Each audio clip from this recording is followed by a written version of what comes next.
It was a normal morning in early September when the world changed. People woke up, made coffee, drove to work, and checked their phones like any other day. But then something strange happened. A bright light appeared in the sky.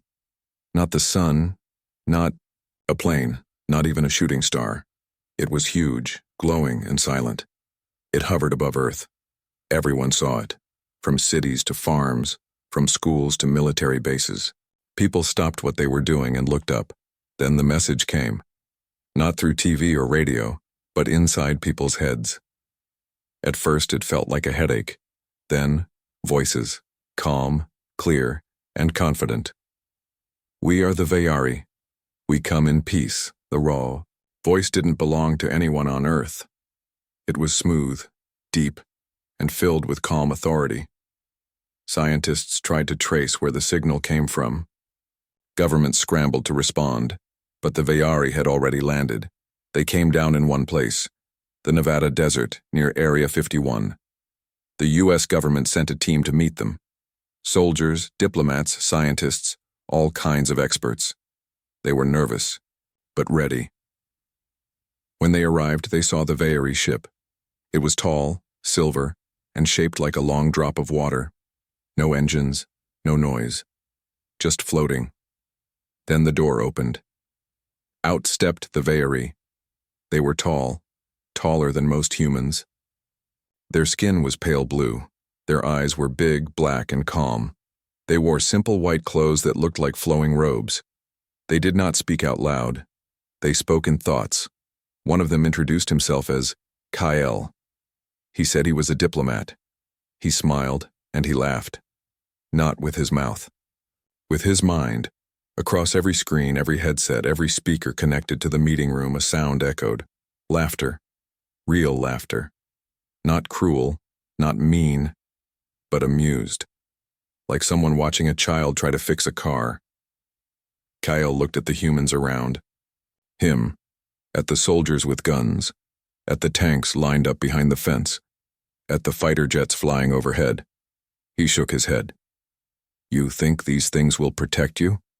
His voice was calm, but there was no hiding the mockery in it.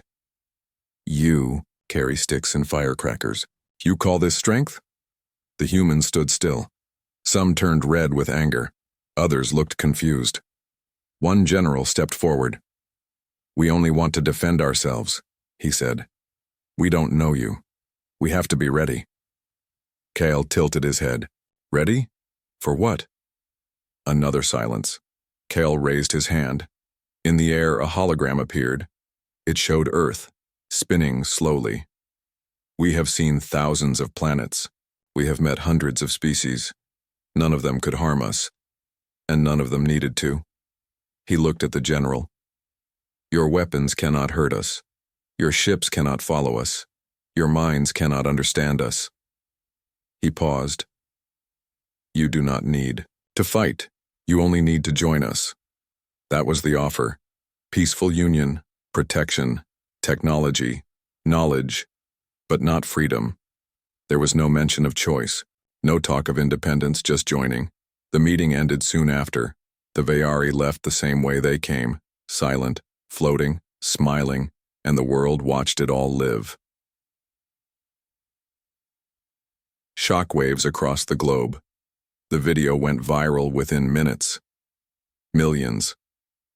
Saw Kale's smile, his laugh, his words. Some people were scared, some were curious, but many were angry. On social media, the phrase spread fast. Aliens laughed at our weapons. Talk shows debated it. News anchors asked questions. What if?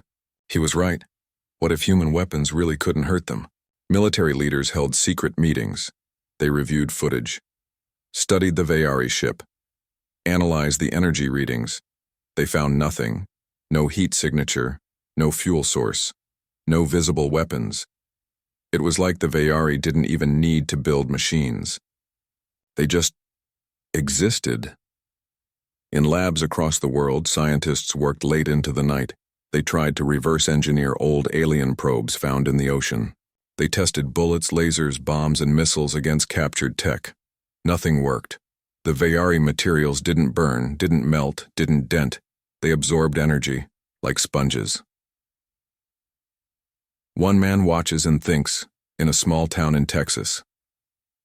Lucas Harper sat alone in his house. He used to be a Marine. Now he worked as a security guard for a tech company. He wasn't rich, he wasn't famous, but he was smart and stubborn. He watched the news over and over again. Cale's face, his laugh, his words. Lucas didn't feel fear. He felt something else.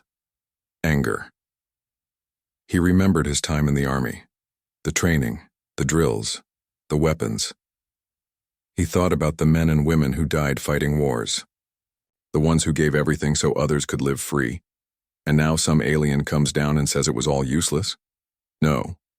Lucas stood up. He grabbed his phone. He called an old friend. "I need help," he said. "I think I know how to hit them." Another mind at work in Colorado, Mia Carter, stared at her computer screen. She was an aerospace engineer, young, smart, quiet. She worked for a private defense company, designing drones and missiles. She had always believed in science, in math, in logic, but now she was confused. If the Vayari were real and their tech was better, what did that mean for Earth? Could humanity ever win a fight? She thought back to history, the first gunpowder, the first rockets, the first planes, all new, all scary, all powerful. Maybe the Vayari were advanced, but maybe humans could learn. Maybe they could find a weakness. She started taking notes. She pulled up old data. She read reports. She dug into classified files. Her fingers flew across the keyboard. She wasn't sure what she was looking for, but she knew one thing. She wouldn't give up. A captain watches from high above Earth, aboard the orbital defense platform, Odyssey, Captain Daniel Reyes. Watch the whole thing unfold. He was a naval officer assigned to Space Command. From his window, he could see Earth below, a blue marble spinning slowly in the dark. He had been trained to defend Earth from asteroids, rogue satellites, and enemy nations, but not aliens, not beings that laughed at human weapons. Daniel had seen war before. He had fought pirates in the Indian Ocean. He had protected supply lines during conflicts, but this was different. This was humiliation. He clenched his fists. He thought of his crew, of the weapons on board, lasers, missiles, railguns. Could any of them work? He didn't know, but he would find out. He pressed a button. "Send me all available data on Vayari technology," he said. A voice replied, "Yes, sir." Daniel leaned back in his chair. He looked out the window again. Earth was quiet, for now. Fear spreads back on Earth. Panic began to grow. Cities prepared for the worst. Schools held drills. Families stocked up on food and water. The Vayari hadn't attacked. But they hadn't promised peace either. Governments held emergency meetings. Should they fight? Could they? Or should they accept the Vayari's offer? Some leaders wanted to say yes. Others refused. "We're not giving up." One president said, "We're not joining anyone until we know the truth." But the truth was unclear. The Vayari had not shown their full power, and humans had not yet fired a single shot.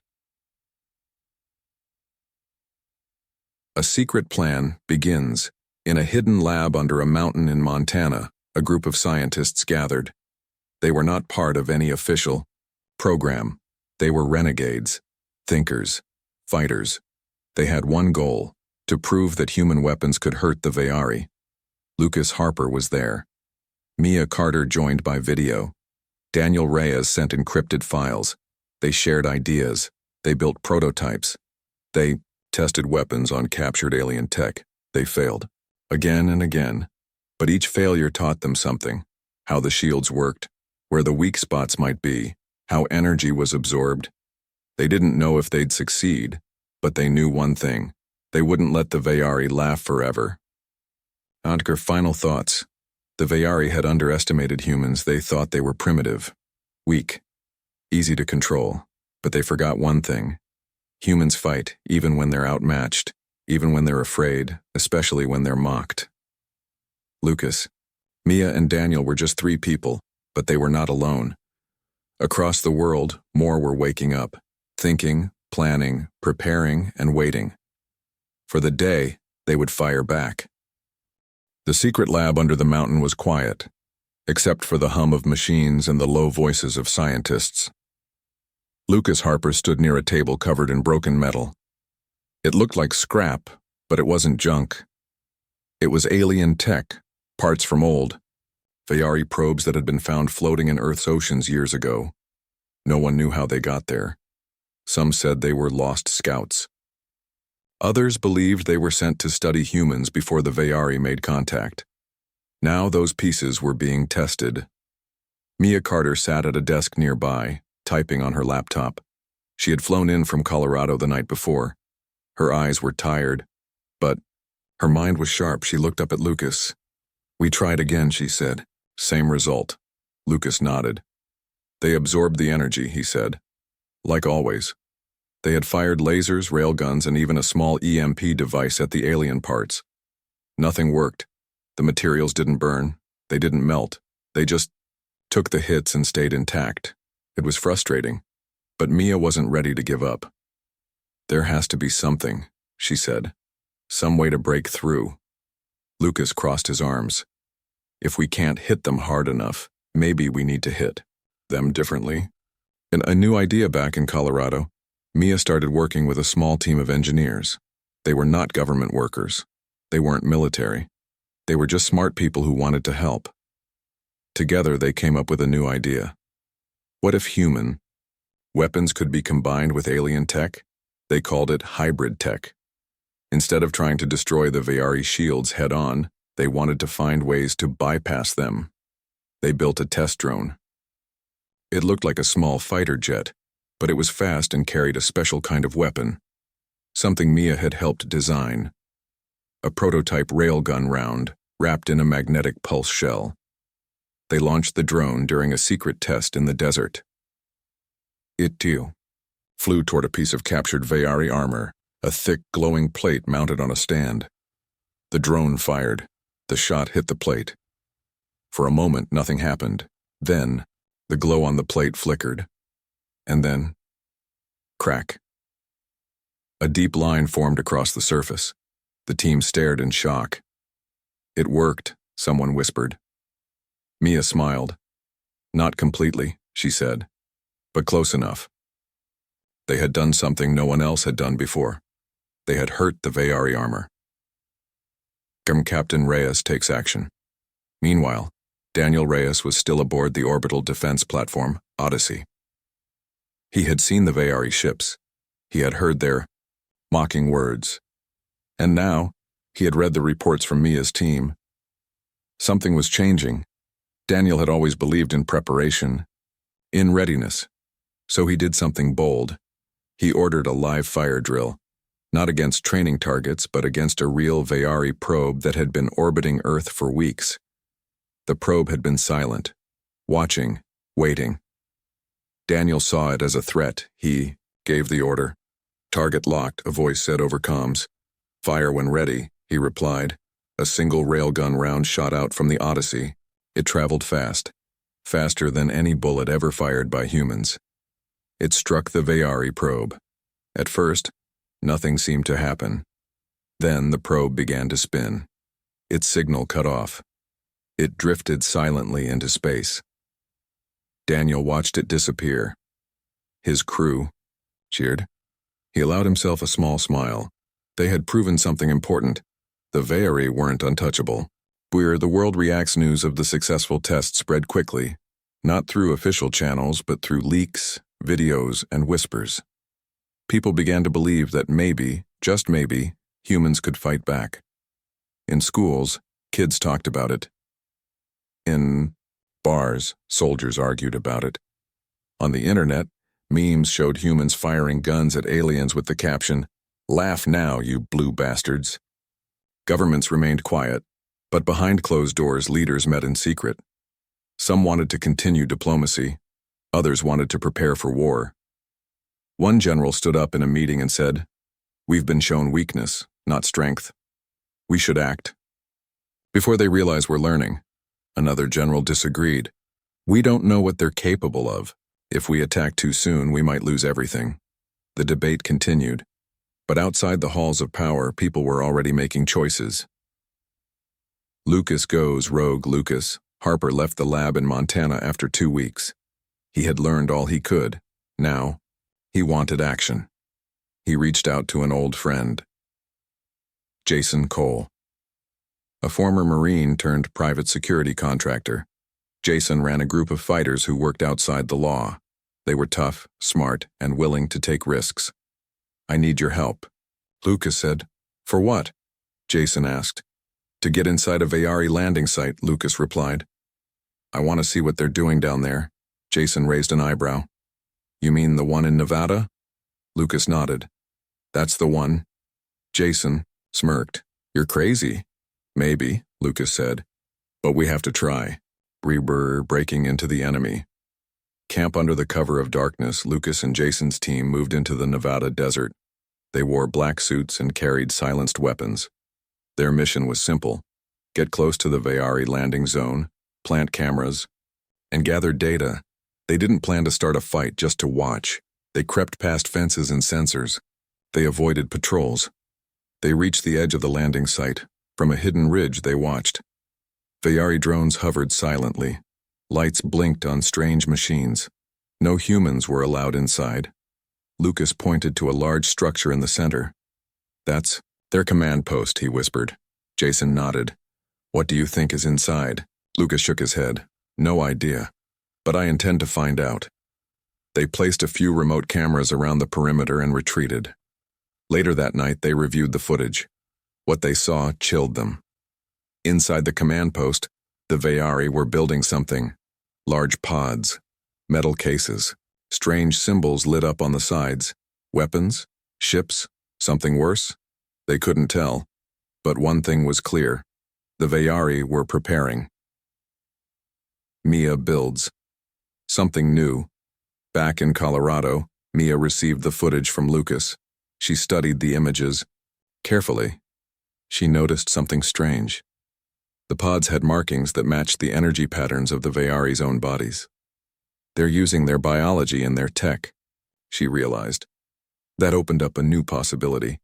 If the Vayari used their own energy to power their machines, maybe humans could use that against them. She called her team together. "We need to build something that disrupts biological energy," she said. One engineer frowned. "That sounds like sci-fi." Mia smiled. "So does a race of aliens laughing at our weapons," she said. But here we are. They got to work. Over the next few weeks, they built a new weapon. It wasn't a gun. It wasn't a bomb. It was a pulse device. Small, portable, and deadly to anything powered by living energy.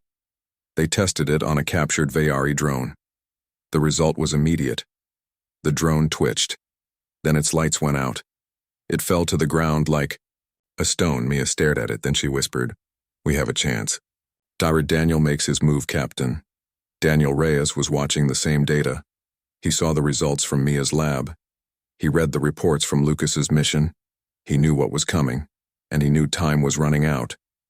He called a meeting with his crew. "We need to strike first," he said, "before they decide to finish what they started." Some of his officers were nervous. "What if we provoke them?" one asked. Daniel looked him in the eye. "They're already planning something," he said. "We either act now or wait until it's too late." He made a decision. He launched a test strike, not on a Vayari ship, not on a planet, on a Vayari drone floating near Mars. He loaded a modified nuclear warhead onto a long-range missile. It wasn't meant to destroy. It was meant to send a message. The missile launched. It traveled millions of miles. When it reached the drone, it detonated. The explosion released a powerful electromagnetic burst, and the drone stopped moving.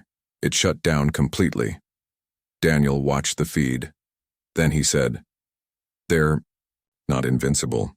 The pieces fall into place. Across the world, more people were waking up. Scientists, soldiers, engineers, civilians. They were all realizing the same thing.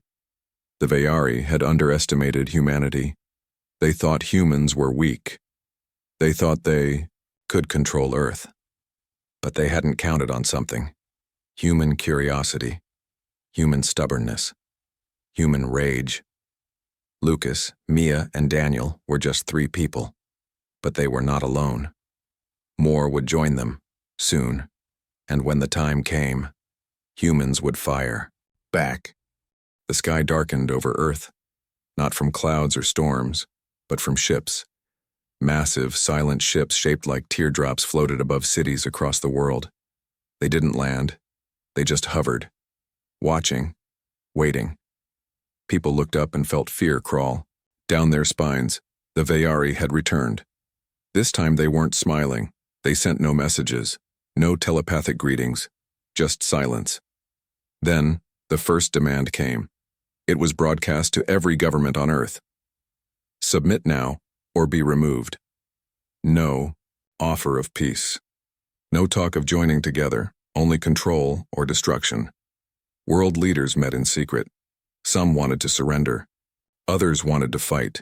But before any decision could be made, the Vayari struck.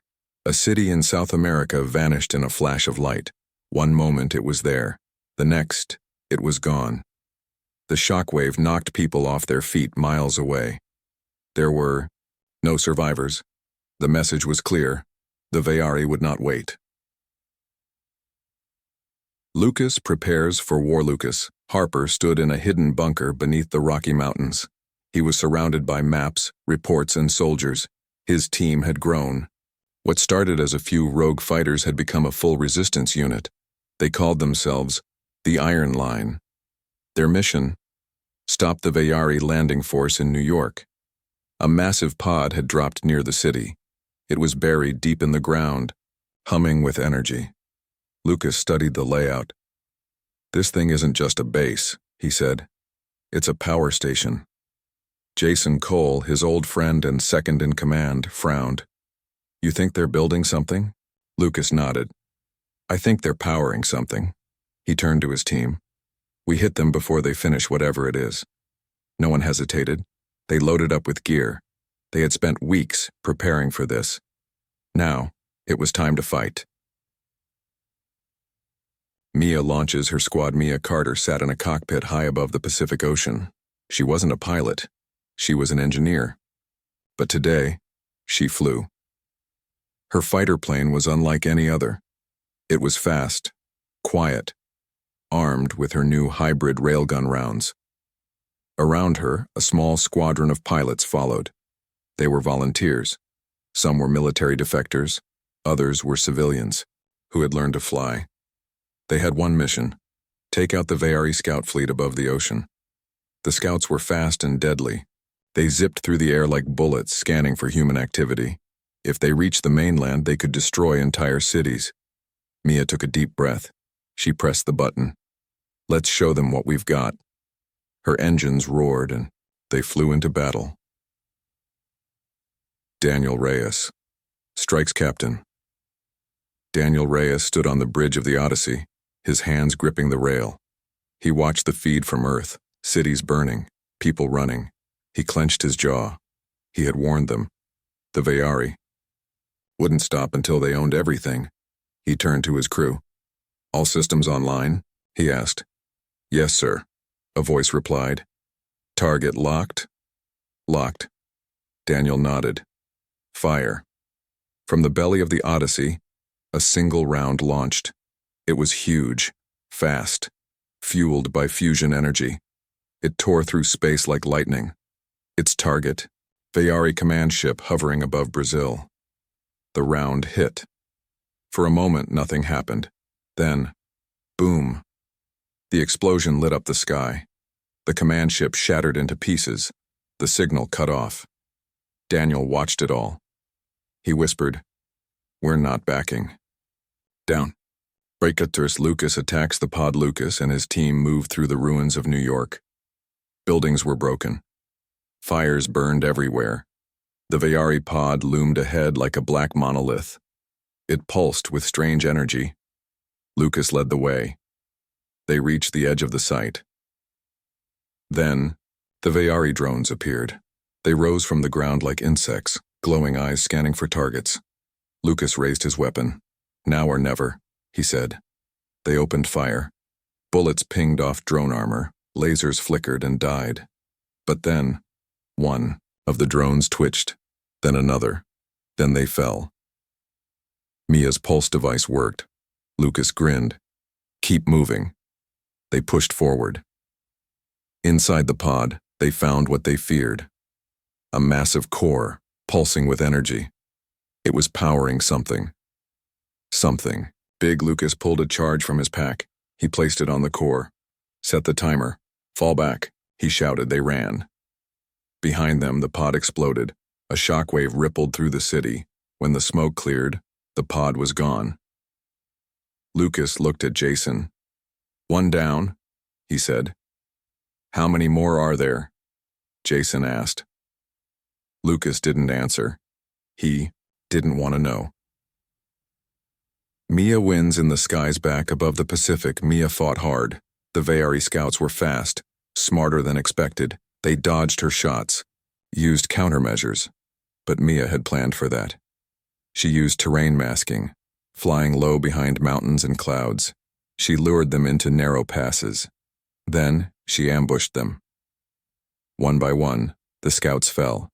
She fired her last shot. A scout tried to escape. She chased it. She fired, hit, it exploded. Silence filled the radio. Then a voice. "All targets neutralized." Mia let out a breath. "Good work," she said. She looked down at the ocean. They had won. For now. Daniel faces consequences. Back aboard the Odyssey, Daniel Reyes faced the consequences of his attack. The Vayari knew who had fired the shot. Now, they were coming. A fleet of ships appeared on radar. Dozens of them, all heading toward the Odyssey. Daniel stood tall. "Prepare for battle," he ordered.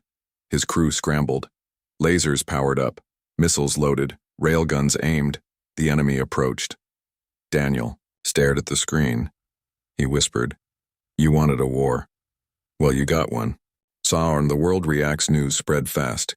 Humans had struck back, in 3 places. 3 victories, not total wins, but signs. Proof that the Vayari could bleed, that they could be hurt. Across the globe, people watched the footage. They saw the pod explode. They saw the scouts fall. They saw the Odyssey firing its cannon. And they understood. The aliens weren't gods.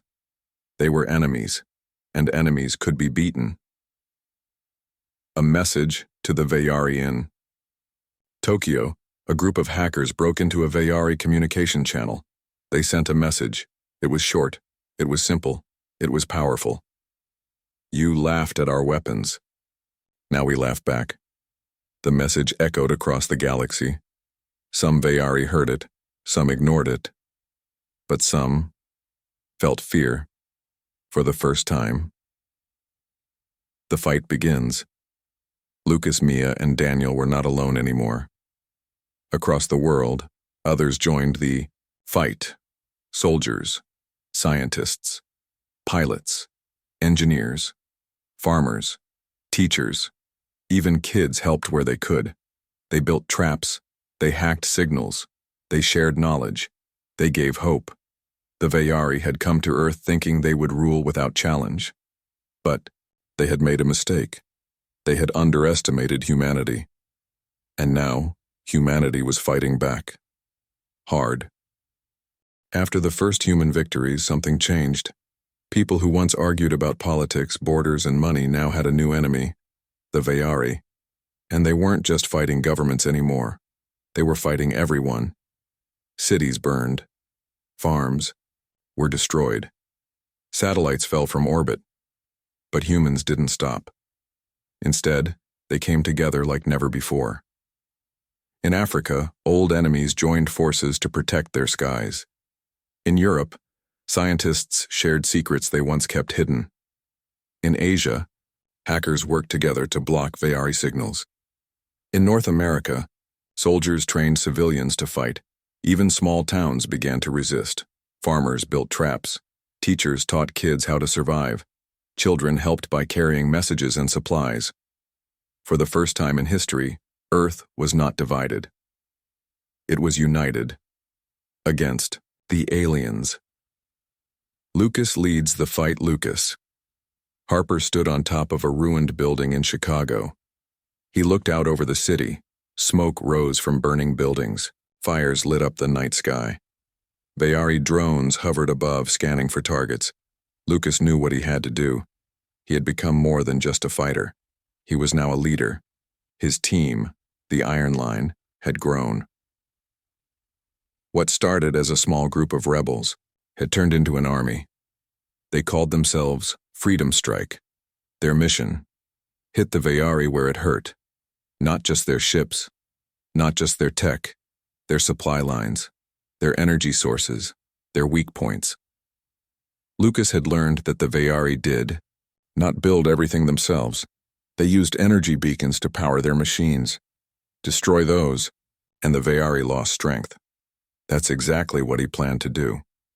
He looked at his map. There was a beacon near the center of Chicago. If they could destroy it, the Vayari would lose control of half the city. Lucas turned to his team. "We move at dawn," he said. No one hesitated. They were ready. Mia builds something new back in Colorado. Mia Carter sat in her lab. She was tired. Her eyes were red. She hadn't slept in days, but she was close to something big. Her team had been working non-stop since the attacks began. They had tested dozens of ideas. Some failed, some worked. But now, they had a plan. Mia held a small device in her hand. It looked like a flashlight. But it wasn't. It was a weapon. A pulse gun that disrupted Vayari energy fields. It could disable drones, shut down machines, even weaken shields. Mia smiled. "This could change everything," she whispered. She called her team. "We need to test it." They set up a target, a captured Vayari drone. Mia aimed the device. She pressed the trigger. A bright flash filled the room. When the light faded, the drone was dead. Its lights were off. Its movement stopped. Mia grinned. "It works. Now all they had to do was make hundreds of them and get them into the hands of fighters across the world." Daniel Reyes. Fights.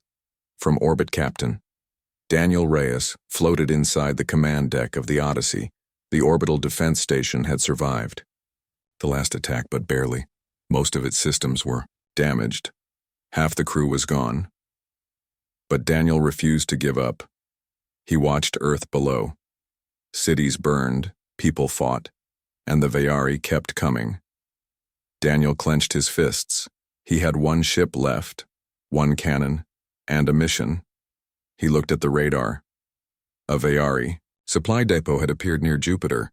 It was full of weapons, fuel, and energy cells. If it stayed, the Vayari could keep attacking forever. Daniel made a decision. "We're going after it."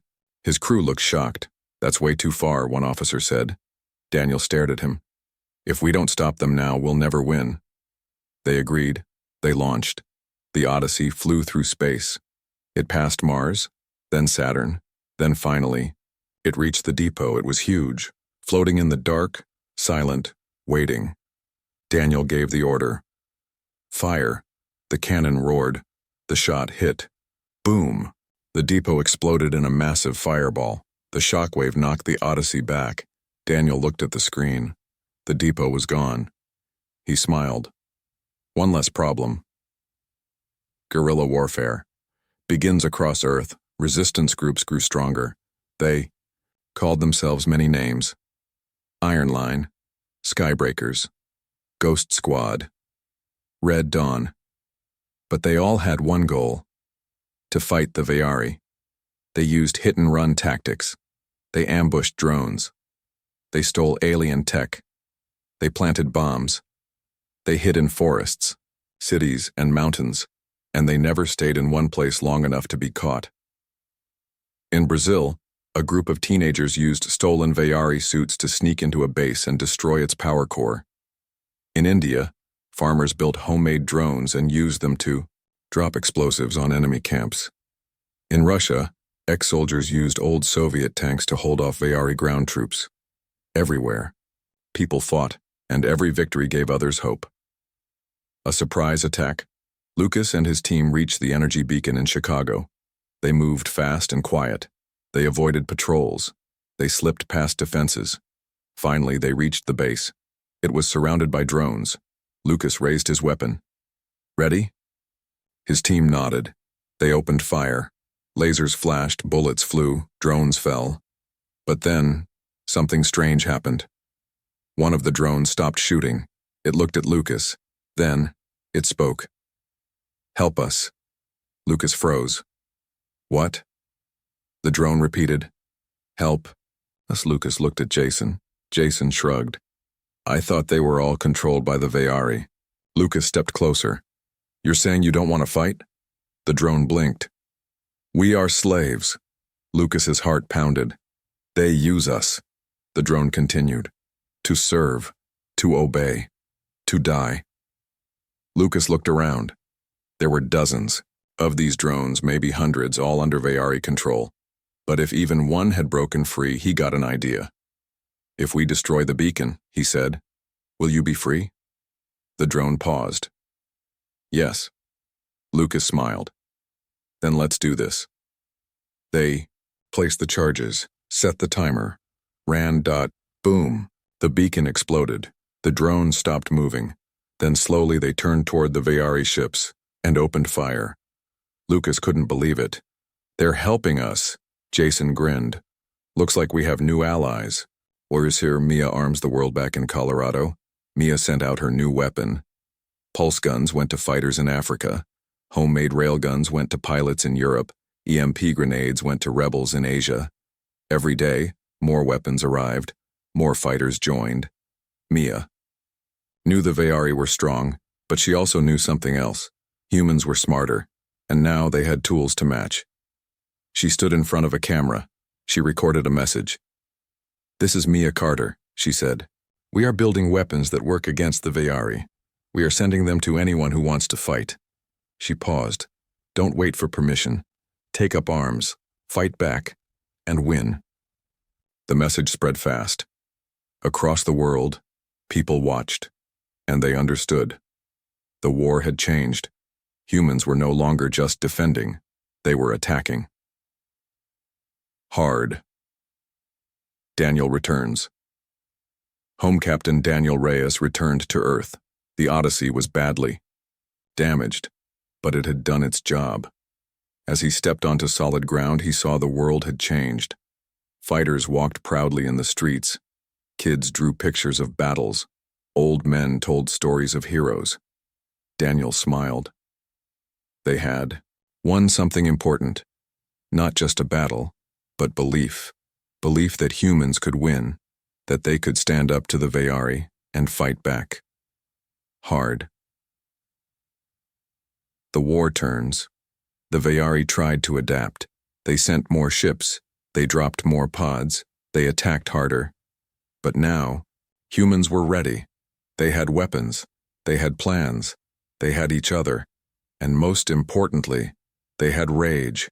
The Vayari had laughed at human weapons, at human courage, at human strength. Now, humans were laughing back, with bullets, with bombs, with fire, and with hope. The sky turned dark again, not from clouds, from ships. More than before. Larger.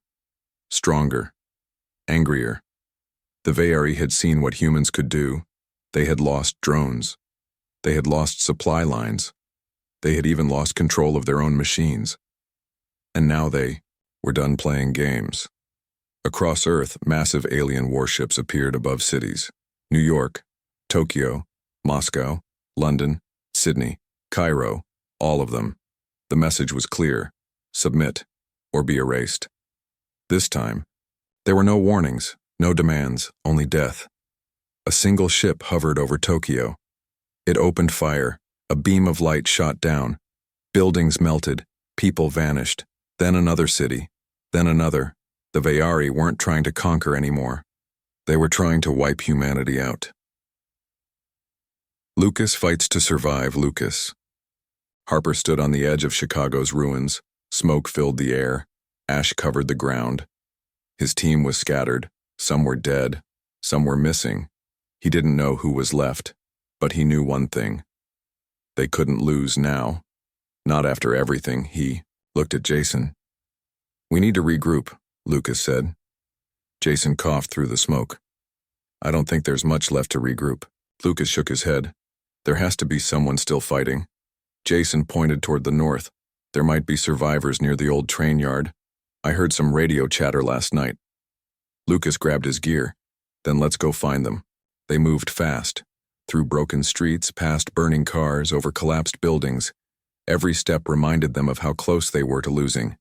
But they kept moving, because giving up wasn't an option. Mia makes a final pushback in Colorado. Mia Carter worked nonstop. Her lab was damaged. Most of her team was gone.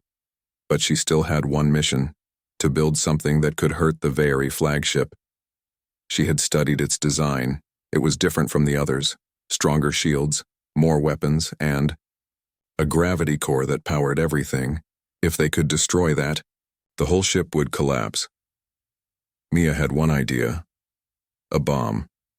Not just any bomb, a gravity pulse bomb. It wouldn't explode like normal. It would rip space around it. Create a small black hole, long enough to swallow the ship. She called her last remaining engineer. "Can you help me finish this?" she asked. He looked tired, but he nodded. "For what it's worth," he said, "you've given us hope."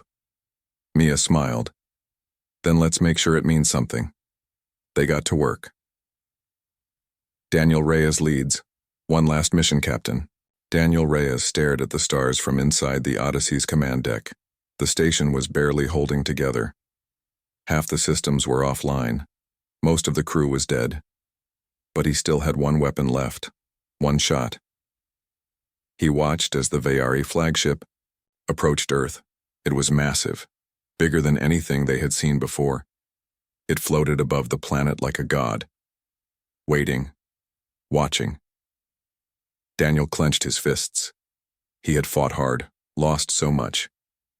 Now he had one chance. He pressed a button. "All hands," he said. "This is Captain Reyes.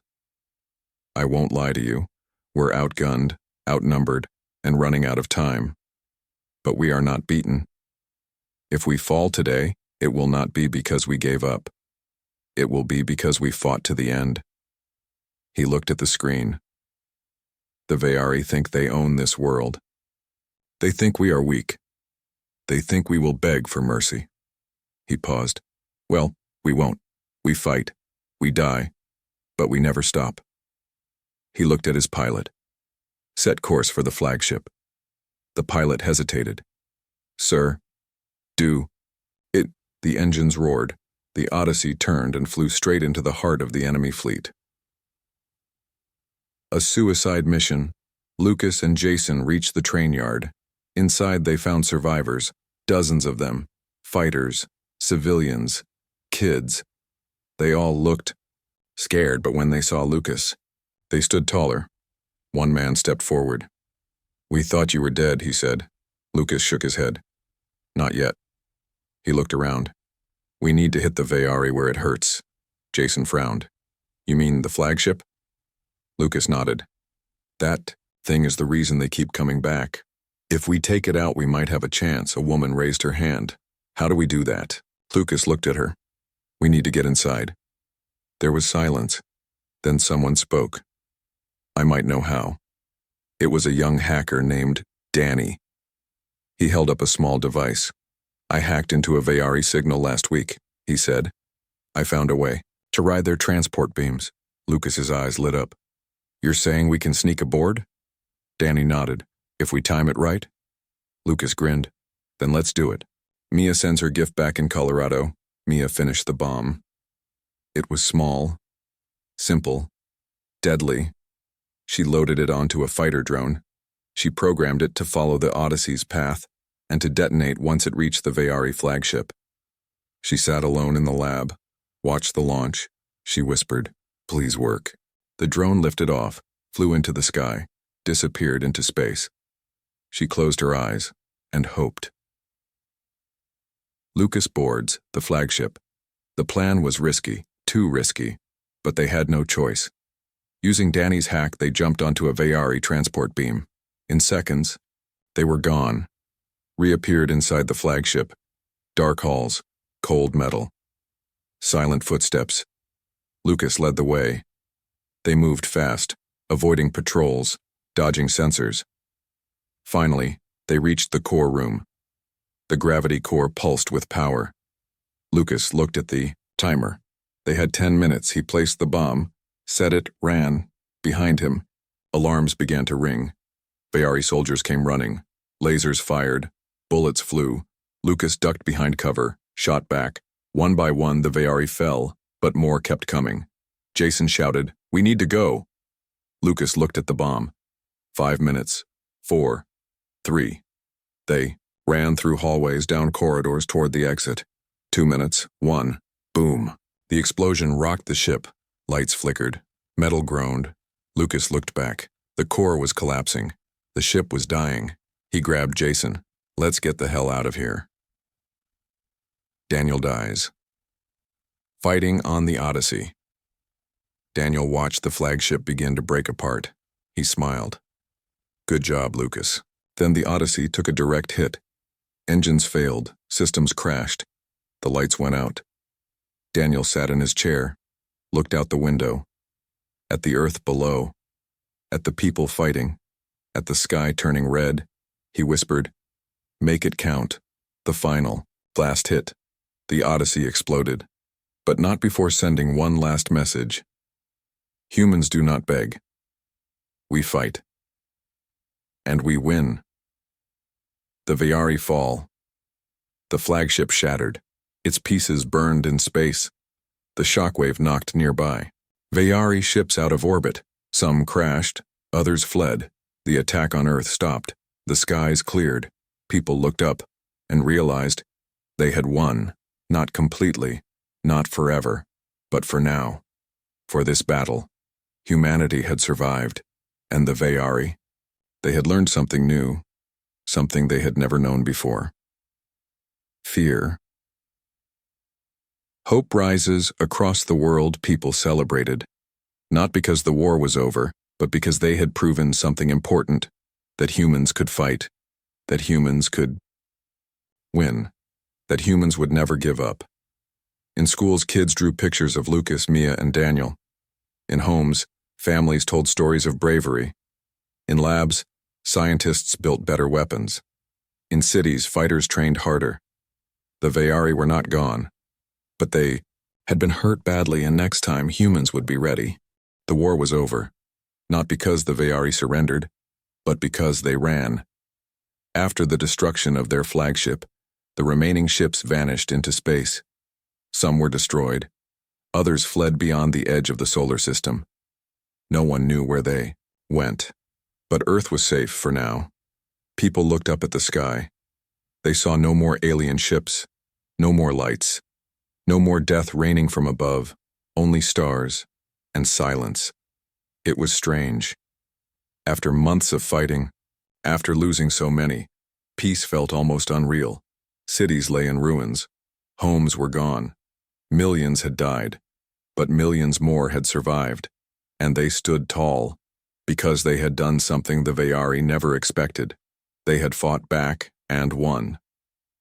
Lucas disappears. Lucas Harper didn't stick around for the celebrations. He didn't want medals, didn't want speeches, didn't want to be called a hero. He had seen too much, lost too many friends, so he walked away. Jason tried to stop him. You don't have to leave," Jason said. Lucas shook his head. "I've done what I could." "That doesn't mean you're done," Jason replied. Lucas smiled. "Maybe not," he said. "But someone else needs to lead now." Then he left. No goodbye, no message, just gone. Some people say he went into the wilds of Alaska.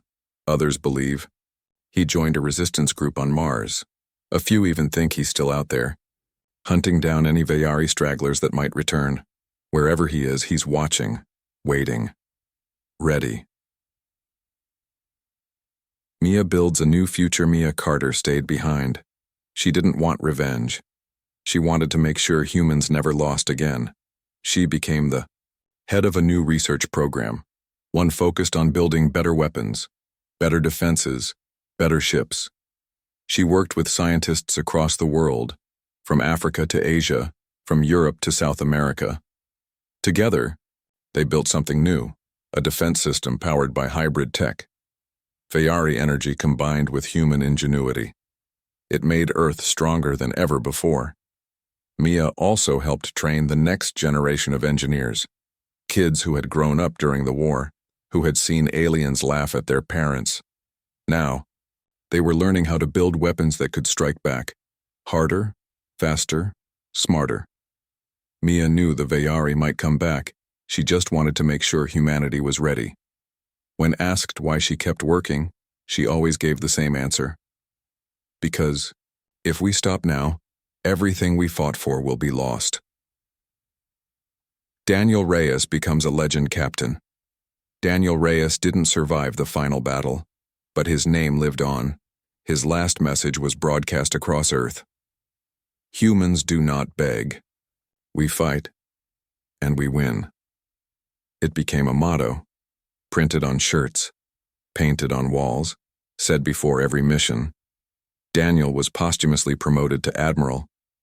His body was never recovered, but statues were built in his honor, in cities across the world. Schools named after him. Children grew up hearing stories about the man who flew straight into enemy fire, who led one last mission, and who gave his life so others could live. His voice was played in military bases, his face was printed on posters, and every year, on the anniversary of the final battle, people raised a glass in his name, because he was more than a soldier.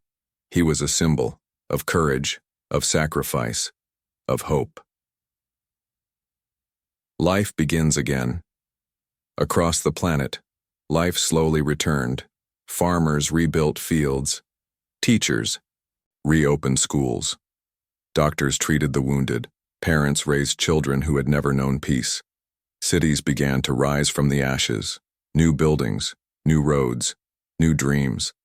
People remembered those who had died. They held memorials, lit candles, told stories. They did not forget, but they moved forward, because that's what humans do. Even when broken, even when beaten, humans rebuild, and they fight. Always. The message from the stars. Years passed. Earth healed, but it never forgot. One day, near Neptune, a signal was detected. It wasn't from the Vayari. It was something else. A new race, unknown, unseen. The message was simple. We are watching. No threat, no warning, just observation. Humanity had proven itself. Strong, smart, brave. Now others were paying attention. Some would come in peace, some might come to conquer. But Earth was ready. Mia's team began studying the signal. Lucas, if he was still alive, might have already started planning. And somewhere, Daniel's legacy lived on in every fighter who took to the skies. The universe had changed. Earth was no longer a quiet blue dot in the dark. It was a world that had stared down death and fired back in one. Final words. The Vayari came to Earth thinking they were gods. They thought humans were weak, primitive, easy to control. They laughed at our weapons, at our courage, at our strength. But they made a mistake, a big one. They underestimated us. They didn't see the fire in our hearts, the rage in our souls, the will to survive. Humans don't give up. We fight, we learn, we grow, and when the time comes, we fire back hard, fast, without mercy. So to anyone out there listening, to any new race watching from the stars, know this. You may be strong. You may be fast. You may be smart. But don't laugh at human weapon, because we will fire them. And we will win.